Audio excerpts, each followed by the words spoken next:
There is a specific moment in every betrayal story where the person who was lied to stops being surprised.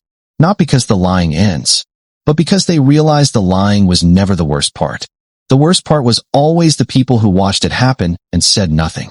This is the story of Nadia Collier, and the family who knew exactly what her husband was doing for 2 years and chose every single Sunday dinner, every birthday, every holiday, every phone call to keep that information to themselves. This is not a story about a cheating husband. That story is common enough to almost be boring. This is a story about the specific architecture of complicit silence. And what happens when a woman finally understands that the betrayal she needs to reckon with isn't just behind the master bedroom door. It's sitting across from her at the table, passing the bread basket, asking her how work is going, and smiling. Nadia met Daniel Collier at 26 at a mutual friend's apartment in Chicago. He was 30, charming in a specific low-key way that she had always found more trustworthy than the loud kind of charming. He listened when she talked. He remembered things she said weeks after she said them. He made her feel, from very early on, that she was being seen in a way she hadn't been before. They dated for 2 years and were married at 29 in a venue outside the city that Daniel's mother had found and strongly recommended, and that Nadia had agreed to because by that point she had learned that Patricia Collier's recommendations were more efficient to accept than to negotiate. She liked Patricia well enough then. She liked Daniel's father, Richard, too. A quiet, steady man who made model trains in his garage and seemed genuinely pleased to have a daughter-in-law. She liked Daniel's younger brother Marcus, who was funny and warm and had a habit of showing up to things slightly late and always with a very good excuse. She was happy to be part of this family. She told herself that at every gathering for years. She meant it. What she did not know, in those early years, was that the Collier family operated on a specific set of rules that no one had told her about, and that she would spend the better part of a decade learning. The most important rule was this: the Colliers did not discuss things. They absorbed them. They managed them. They passed the bread basket and changed the subject and held the information in the way certain families hold everything that might disturb the surface, quietly, completely, and with the practiced ease of people who had been doing it for generations. It was, Nadia would later understand, less a choice than a religion. The Collier family's God was harmony. Specifically, the performance of it. In the 7th year of their marriage, something shifted with Daniel in a way she could feel before she could name. He was present physically, but elsewhere in some fundamental way. He checked his phone differently. Not more often, more carefully. The way you check a phone when you're waiting for something you don't want your spouse to know you're waiting for. He worked later, and with less explanation. He became, in 100 small ways, slightly more private than he had ever been. She filed all of it. The way you file things when you're not ready to look at them directly. She told herself it was stress. She told herself it was work. She told herself the same things people tell themselves when the alternative is something they're not prepared to think about yet.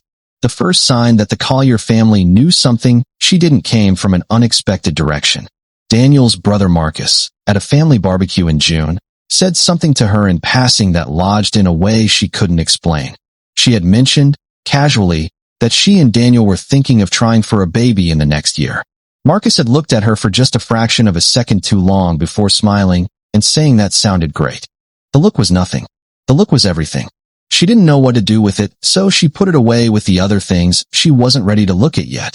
The second sign came from Patricia. Christmas Eve, in the kitchen, when the two of them were alone for a few minutes while Richard and Daniel and Marcus watched something in the living room. Nadia had made an offhand remark about Daniel seeming distant lately, the kind of thing you say to a mother-in-law because you're hoping to be reassured and because you believe, in that moment, that she might offer something real. Patricia had paused, just barely, just noticeably, and then said, "Daniel has a lot on his mind at work. He always comes through it." She had said it firmly and with the kind of conclusive energy that told Nadia the subject was closed. At the time, Nadia had taken it as a slightly cold reassurance. Looking back later, she would understand that Patricia had known exactly what she was closing. She found out on an ordinary Wednesday in March. Daniel had left his personal email open on the shared home computer, the one they used for bills and travel booking. He had been using it, she learned later, because it was harder to detect than a second phone. He had not expected her to sit down at the desk that afternoon. He had not expected her to see a thread that had been going on, with varying intensity, for 22 months. The woman's name was Courtney. They had met at a work conference. The emails were not discreet. They were not even trying to be discreet. They were the emails of two people who had stopped worrying about being discovered, which is a kind of arrogance that tells you a great deal about how safe someone believes they are. Nadia read for 11 minutes. She did not cry. She closed the browser. She sat in the chair for a while and did nothing. Then she got up and made dinner, because Daniel was coming home in an hour and she needed to know something before she decided what to do with. What she now knew. She needed to know what she was dealing with. Not just him. All of them. The first thing she did, after Daniel came home and they ate dinner as if nothing had changed, which was, she discovered, something she was perfectly capable of doing, was think back through every interaction with the Collier family over the past 2 years. She went through it like a detective through a case file. And what she found, when she laid it out that way, was a pattern so consistent it was almost elegant. Marcus's look at the barbecue. Patricia's closed subject tone at Christmas. A moment at Thanksgiving when Richard had steered the conversation very specifically away from something Daniel had started to say. A comment from Patricia about Courtney's name. A throwaway line about a girl from Daniel's work said 2 years ago at a birthday dinner, followed immediately by a subject change that Nadia had not thought twice about at the time. They had all known, for at least as long as the emails had existed, probably longer, and they had gathered around her Sunday after Sunday, birthday after birthday, and said nothing. She gave herself 3 days, not to decide whether to leave Daniel. That decision, she realized, was something she had already made without being aware of it, sometime during those 11 minutes at the computer. But to decide how, and more importantly, to decide what to do about the family. Because here was the thing Nadia understood very clearly by day 2 of the 3 days. If she confronted Daniel first, the Colliers would close ranks. They would manage the situation the way they managed everything. They would absorb it, perform the right emotions, and move the pieces into the most favorable arrangement for themselves. They would treat it as a crisis to be survived together as a family, which meant she would be outside the circle and Daniel would be inside it, and the whole architecture of complicity would simply reorient itself around a new configuration that still, fundamentally, excluded her. She decided to have dinner with Patricia first. She called Patricia on the 3rd day and asked if she could come over, just the 2 of them, while Richard was at his club. She said she wanted to talk about something personal. Patricia agreed without hesitation.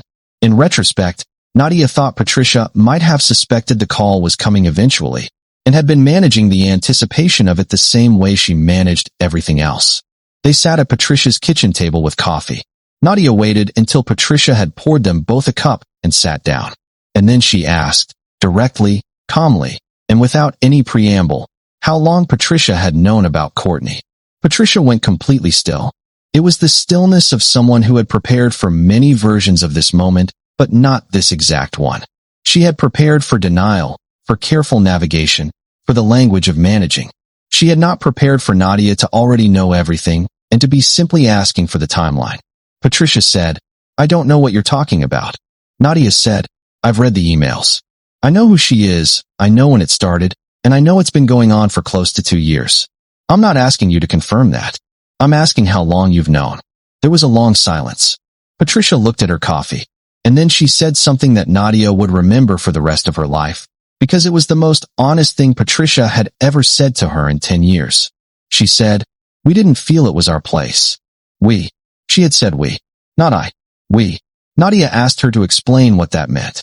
Patricia said that when Richard had noticed something, and when Marcus had noticed something, and when they had eventually talked about it among themselves, they had decided that it was a matter between Nadia and Daniel, and that interfering in a marriage wasn't something families should do. Nadia sat with that for a moment. Then she said, "Patricia, I want you to understand something. You didn't decide not to interfere in my marriage. You decided not to tell me what was happening in my marriage. Those are not the same thing. One is respect for privacy. The other is a choice about whose side you're on." Patricia didn't respond to that. Nadia put down her coffee cup. She stood up.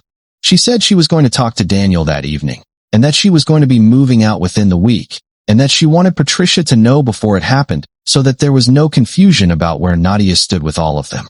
Patricia said, "Nadia, we love you. This doesn't have to be." Nadia said, "I know you love me in the way this family loves people. I've been watching how you love people for 10 years. I know what it looks like. She left. She talked to Daniel that evening. He did not deny anything after the first 30 seconds. He cycled through versions of the conversation that Nadia had already predicted: regret, explanation, the specific language of someone who has been caught and is now managing the catch. He said things about the state of their marriage, about feeling disconnected, about it meaning nothing. He did not say those things convincingly because he was not actually trying to convince her. He was going through the correct sequence of words. She let him finish and then told him she had already spoken to his mother. The look on his face told her everything she needed to know about how much he had counted on a certain sequence of events. He had expected to have the first conversation himself. He had expected to frame it. He had expected, she thought, to have his family's support system in position before she had fully understood the scale of what she was dealing with.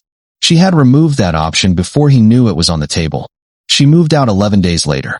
The apartment she found was 2 miles from the house they had shared. She had been researching it for a week before she spoke to Daniel, which was the kind of preparation that told her something about herself she hadn't known before any of this. That she was more capable of cold-blooded strategic thinking than she had previously given herself credit for. The divorce proceeded. It was not friendly. Daniel's attorney was aggressive, and Patricia appeared in 2 family statements that were filed in support of his case. Richard appeared in one. Marcus appeared in none. She found out later, through the lawyer, that Marcus had declined to participate. She did not know what to do with that information except to note it. She did not attend any Collier family events during the divorce process. She was not invited to any. She had expected this. She had made peace with it in advance, which is the only way you can make peace with something like that, by doing it slowly, in private, before anyone can watch you do it. The divorce was finalized 14 months after that Wednesday in March. She got a fair settlement. Not generous. The process had been too adversarial for generous, but fair. She kept the dog. The dog had been hers first, in every way that mattered, and this was one of the only points she had pressed hard on and won without much resistance. She had expected, after it was over, to feel something large and dramatic. Relief, or grief, or righteous anger. What she actually felt was something much quieter and more permanent than any of those things. She felt clear. Like a window that had been progressively fogged for years had finally been cleaned, and through it she could see exactly what was in the yard. The thing she thought about most, in the months that followed, was not Daniel. She had understood Daniel fairly quickly once she understood him at all. He was a person who had done a common thing and believed his family's silence would protect him indefinitely. He was not especially interesting as a villain. What she thought about was Patricia. About that moment in the kitchen when Patricia had said, "We didn't feel it was our place." About how long Patricia had been sitting with that justification. About whether she had said it to herself often enough to believe it. A mutual friend of hers and Marcus's mentioned, 8 months after the divorce, that Marcus had quietly stopped attending family dinners with any regularity. That he and Daniel were not, as far as anyone could tell, particularly close anymore. She didn't know the full story and didn't seek it out. But she filed it. She filed everything, still. Habit. She had people ask her, in the years that followed, if she was angry at the family. The question always assumed that anger was the primary thing. She usually said she wasn't, which was true but incomplete. What was more accurate was that she had made a decision about the Collier family very early on, in those 3 days before she called Patricia. She had decided that she was not going to require anything from them.